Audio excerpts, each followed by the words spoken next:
Hello বন্ধুরা, আজকে আমি তোমাদের জন্য বানাচ্ছি ডাঁটা আলু বেগুন দিয়ে একটা তরকারি। তো চলো দেখে নেওয়া যাক কী কী লাগছে। এখানে ডাঁটাগুলো আমি সাদা ডাঁটাগুলো ভালো করে ছুলে ধুয়ে রেখেছি, আর কুমড়ো কেটে রেখেছি, আলুও কেটে রেখেছি। এবার প্যানে গ্যাসটা ধরিয়ে দিয়েছি, প্যানে আমি একটু তেল দিয়ে দিলাম। এবার এর মধ্যে আমি তেজপাতা ফোড়ন দেবো আর দেব গোটা শুকনো লঙ্কা ফোড়ন। তারপর দেব আমি পাঁচফোড়নটা দিয়ে ভালো করে আমি নাড়ব, যাতে আমার ফোড়নটা ভাজা ভাজা হয়ে যায়। দেখো ফোড়নটা ভাজা ভাজা হয়ে এসছে। এবার আমি একটু নাড়িয়ে সব সবজিগুলো দিয়ে দেবো।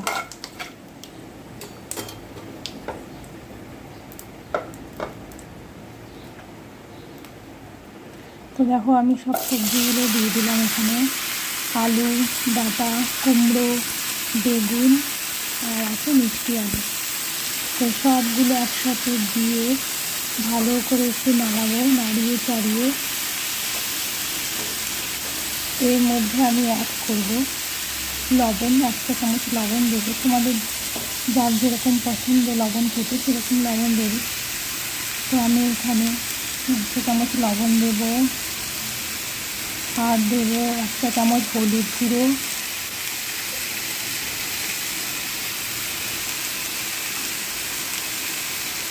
এবার দেবো 1 চা চামচ জিরের গুঁড়ো। বেশি মশলা লাগে না এর মধ্যে, তবু এইটুকুনি না দিলে স্বাদ আসবে না। তো আর দেবো 1 চা চামচ তোমার ধনে গুঁড়ো। এবার দিয়ে ভালো করে সবজিটাকে নাড়বো আমি।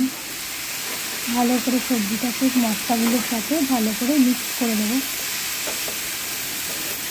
ভালো করে নেড়ে চেড়ে মিশিয়ে আমি ঢাকনা দিয়ে 5 মিনিটের জন্য রেখে দেবো, যাতে সবজিটা মজে যায়, মানে সেদ্ধ হয়ে যায়।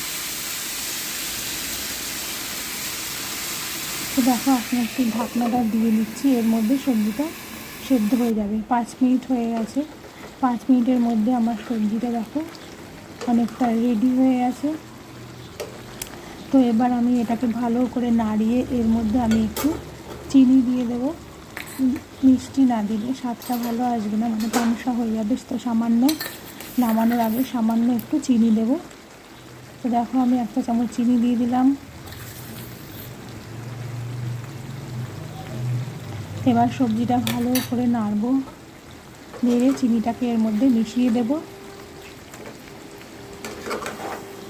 তো মিশিয়ে দিলে আমার রেডি হয়ে যাবে এই সবজিটা, আলু ডাঁটা কুমড়োর তরকারিটা। দেখো আমাদের রেডি হয়ে গেছে আলু ডাঁটা কুমড়োর তরকারি। তো আমি শম্পার মনের রান্নাঘর থেকে তোমাদের স্বাগত জানাচ্ছি। তোমাদের যদি এই রেসিপিটা আমার ভালো লেগে থাকে তাহলে লাইক, কমেন্ট আর শেয়ার করে দিও, আর আমার চ্যানেলটাকে সাবস্ক্রাইব করে দিও। ধন্যবাদ বন্ধুরা, সবাই তোমরা ভালো থেকো, সুস্থ থেকো।